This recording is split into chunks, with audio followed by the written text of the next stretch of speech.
ツルーイングとドレッシングの解説みたいなのを目立て目直し中心へ真ん中にいてるようにするのが研磨屋 TV。 こんにちは、研磨屋のアナです。今回はツルーイングとドレッシングの解説みたいなのをしてみたいと思います。僕が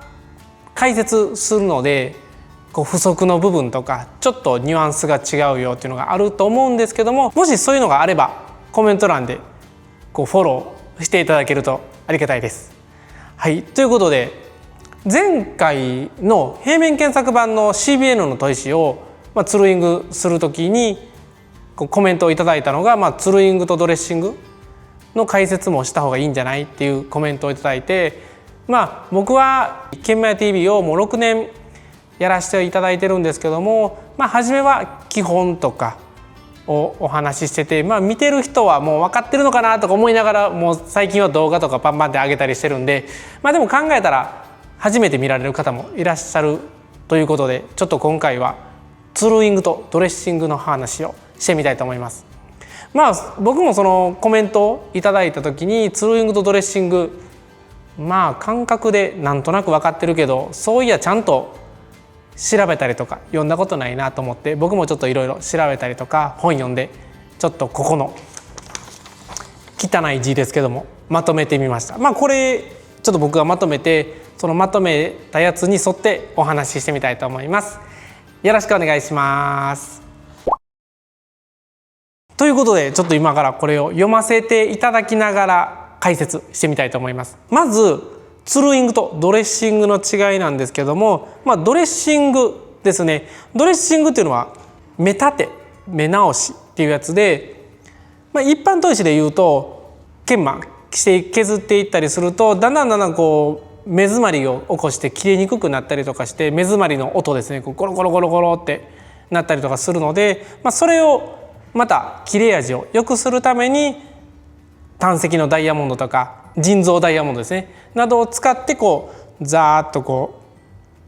砥石の表面をダイヤで削っていく。で新しい刃を出すっていうのがドレッシングで、目立て目直しって言われているものです。そのドレッシングですね、ドレッシングダイヤを砥石にザーって当ててやるときに、ダイヤが砥石を端から端まで通過するスピードでちょっと粗めにするとか、細かくして研磨目をきれくしたりとかする方法なんですけども、粗くしすぎてもあんまり切れへんし、それも調整が必要で、仕上げでも研磨目をきれくしたいなと思って、あんまり細かくしすぎるとそんなに全然切れなくてワークを押している状態で全然寸法が下りなくて、でもピカピカにはなってるけど寸法は落ちてないみたいな感じで滑ってるだけみたいになるんで、それも経験しながら、この研磨目きれいな研磨目で切れるなとかいう場所があるので、それもいろいろ試してみながらやるのもいいかなと思います。それがドレッシングですね。ツルーイングが、砥石を機械につけた状態で砥石の外周の触れを取り除いて中心円に近づける、崩れた砥石の形状を修正する、加工方法に合わせて砥石の成形を行うとか、形状を作ったり深円にするっていうのがツルーイングっていうことですね。難しいこと書いてて、砥石を機械に取り付けた状態で砥石の外周触れを取り除いて遠心円に近づける。砥石を検索板、円筒でも内径でも平面でも検索板に取り付けて、前回転させてアンバランス取る前ですに砥石をつけて回すと、やっぱり機械のなんていうの、説明がちょっと難しいんですけど、機械の中心に対して砥石が若干中心じゃないずれたりとかしてるので、回して手が危なくないところに機械にパッて手当てると結構バーって揺れたり、手に伝わるほどの振動があったりとかするんですよね。それが中心円に砥石がいてないっていうことで、ドレッシングを何度もすることによって、初めは多分こうガタガタって触れてるのでパラパラパラパラパラっていう音鳴りながらドレッシングしたりとかツルーイングツールで研磨したりとかするんですけども、それをこう何度か何度かやっていくうちにこういつも通りのサーサーっていうこうドレッサーの音が鳴ったりとか、あとツルーイングツールですとこう削っていくとこう綺麗なサーサーってこう普通に削れてる音が鳴ったり、僕は音で確認してるんですけども、その音で中心円にこう機械の中心円真ん中にいてるようにするのがツルーイングですね。で、他にも例えば砥石が20幅に対してこう加工するワークが15幅しかなくて、なおかつこう止まりというんですかね、こうトラバースができなくて止まりでそのままプランジで加工していく、これを何回も何回も10個に20個とかやっていくと、その一部分だけ砥石が減っていく、これが型崩れってなるので、型崩れするとまだこう加工するのに良くないので、それでもう一回ドレッシングするなりツルーイングするなりして型崩れを直して砥石の表面をまっすぐにする、これもツルーイングで、もう一つツルーイングは僕がたまにやるのはこう面取りをちょっと追加してほしい、それが面取りにメッキが乗ってしまってメッキの花が咲いてギラギラになってこうもう C0.5 例えば C0.5 がなくなってるから砥石でやってくれって言われる時があるので、その時はこう成形ドレッサーみたいなのがあるので砥石を成形する、これもツルーイングっていうことになるんですよね。初めにお話しした2つは普通のまっすぐの砥石をまっすぐにしたりとかするツルーイングなんですけども、最後にお話ししたツルーイングはこうまっすぐの砥石でもその検索の加工の形に応じた砥石の形にするっていうツルーイング方法もあるので、これもツルーイングって言って、結構ややこしいですよね。初めにもお話したみたいにツルーイングは型直しをしたり型を作ったりするのがツルーイングっていう認識でした。僕がこう本読んだり資料を読んだりして、でドレッシングが研磨してて削れなくなったからもう一回ドレッサーして削れやすくするとかで新しい刃を出して削れやすくするとか、粗加工する時に粗のドレッサーをしたりとか、仕上げの時に仕上げの研磨目を出したから仕上げのドレッサーをする、これがドレッシングです。これがツルーイングとドレッシングの違いかなと思います。違うかったり、ちょっとこういうのを追加でお願いって言ったらこうコメント欄で補足フォローしてもらえると嬉しいです。はい。その先ほどお話ししたツルーイングとドレッシングに使う道具って言ったら何に使うねんって言ったら、先ほどもお話したドレッサーですね。例えば僕やと一般砥石やと単石のダイヤモンド使ったり、人造ダイヤの3本出てるやつみたいな、あれはなんていうの、拡張ドレッサーっていうのかな、なんかそんなん使ったりとか、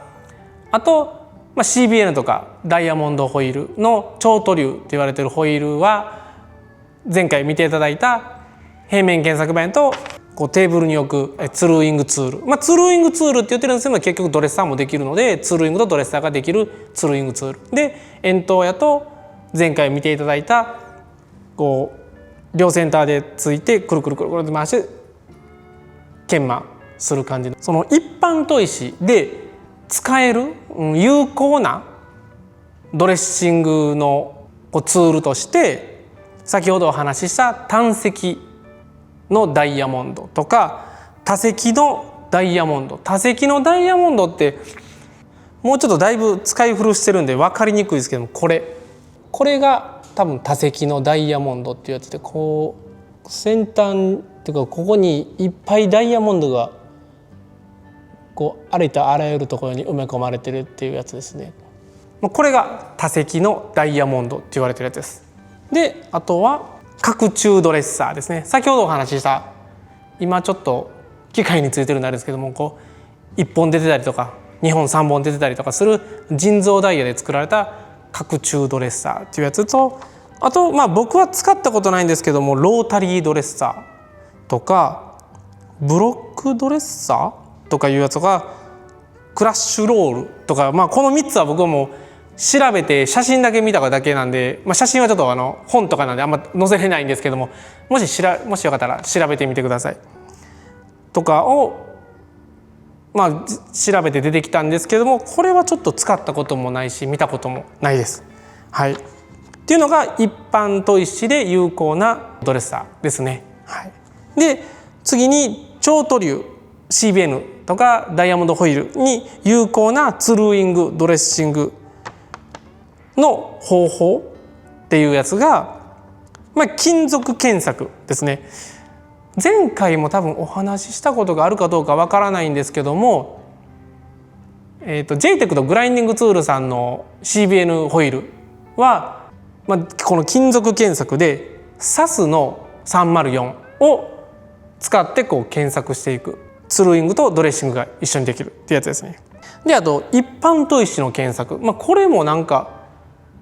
GC の砥石を使って検索したりとかしてやるとかいうのもあるんですけど、むっちゃくちゃ時間かかるみたいです。聞いたことあるだけで実際やったことはないです。とかダイヤモンド工具ですね。例えばインプリドレッサー、これですね。これがインプリドレッサーって言われるやつで、この動画ではどう映ってるかわからないですけど、ちょっと緑で白色が多めの緑のやつにこの粉末のダイヤモンドが入ってて、それを円筒検索前でダイヤモンドホルダーですねにバッてつけて、そのままドレッサーするっていう方法があったり、あと一般砥石のツルーイングとかドレッサーにも出てきたロータリードレッサーっていうやつも有効みたいです。ただこの先ほどお話しした超塗粒の金属検索、一般砥石の検索、ダイヤモンド工具、インプリドレッサーとかロータリードレッサーは、ダイヤモンドとか CBN の塗粒って番手も170番とか140番200番600番使われてる方もいてますし、あと集中度が75、100とかもっと密集して集中度が高いやつとかもあったり、あと結合度もいろいろあるので、それによってやっぱりツルーイングとかドレッシングのツールもまた合う合わないがあるので、その辺はちょっと試してみながらやってみるのもいいのかなと思います。でも僕もインプリドレッサーとか金属検索でいうんですかね、SAS304を使ってみたりとかしてたんですけども、やっぱり一番僕が使って早かったんが前回紹介したこれですね。このツルーイングツールっていうんですか、僕はリホン砥石さんっていうのを使ってるんですけども、いろんな会社さん、例えば定研さんとかも出してたりとかするので、いろんなメーカーさんその CBN とかダイヤモンドのツルーイングツールっていうのも出してますので、お抱えの工具屋さんとか、こんなんないかな、研磨 TV 見てこんなんあんねんけどそういうののよく似たやつないかなとかいうのを聞いてみて購入するのもいいのかなと思います。もちろんうちでもリホン砥石さんのものであれば僕も使ってて、一応こういう感じでやりますっていうお話もさせていただけますので、うちに問い合わせもいただけたらいいのかなと思います。はい、そんな感じでちゃんと解説お話できたかどうかは分かりませんけども、ドレッシングとツルーイングの違い、ざっくりこんな感じなのかなと思います。ちょっと分かりにくかったら申し訳ないです。で、こいつ分かりにくいなって思われる方で詳しい方がいらっしゃったらコメント欄で優しくフォローサポートしていただけると嬉しいです。はい、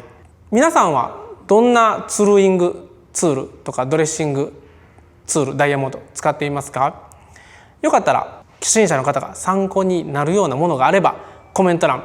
もしくは LINE 公式アカウントで DM で僕に質問していただいても大丈夫です。この動画が皆さんにとって少しでも役に立つと嬉しいです。ありがとうございました。今回は久しぶりのおまけです。ちょっと最近いろんな方から電話とかメールとかでいつもお話している LINE 公式アカウントの DM とかで加工方法の質問を受けることがあるんですよね。例えば、今日ドレッシングのお話をさせていただいたんですけども、ちょっと1年ぐらいを通して電話でちょっとこの研磨がすごくできなくて、どうしても端っこ寸法が入らないんだけどどうしたらいいのかなとか言われたりっていうのを1年ぐらい電話で何回もやり取りさせていただいたお客さんがいらっしゃいまして、もちろん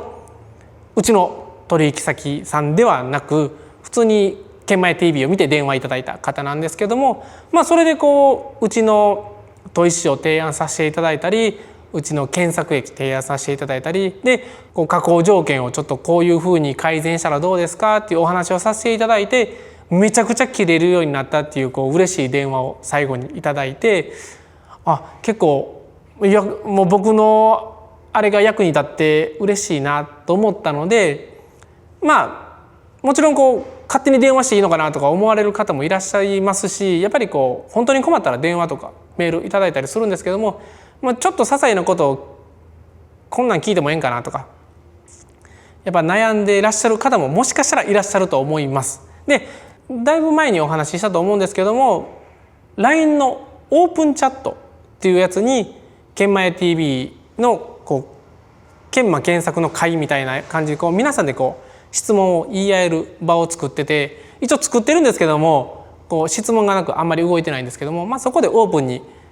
質問して皆さんの意見聞いていただくのもいいですし、あとちょっとやってみようかなっていうことがあって、それはオンラインで質問を僕が受けてその場でお答えしようかなっていうことをやろうかなと思っています。1回あたり最大50分ですね。10分でも20分でもいいですし、最大50分で、条件はオンラインでも必ず顔出しで、もしかしたらその動画でこういう質問、名前とかは出さないですけども、こういう質問があってこういうふうに解決しましたっていうのを皆さんにお伝えして皆さんに共有できたらいいのかなと思うので、そういう条件でもいいかなと思われる方は、概要欄に問い合わせのメールアドレスとか LINE 公式アカウントのリンクもあるので、そこからちょっとオンラインでいろいろ教えてほしいっていうメッセージをいただけたら、いついつの何時にオンラインしましょうかとかいう時間を合わせてやりたいと思いますので、全然お気軽にメッセージいただけると嬉しいです。ということで、困ったことがあればいつでもお気軽にお問い合わせください。ありがとうございました。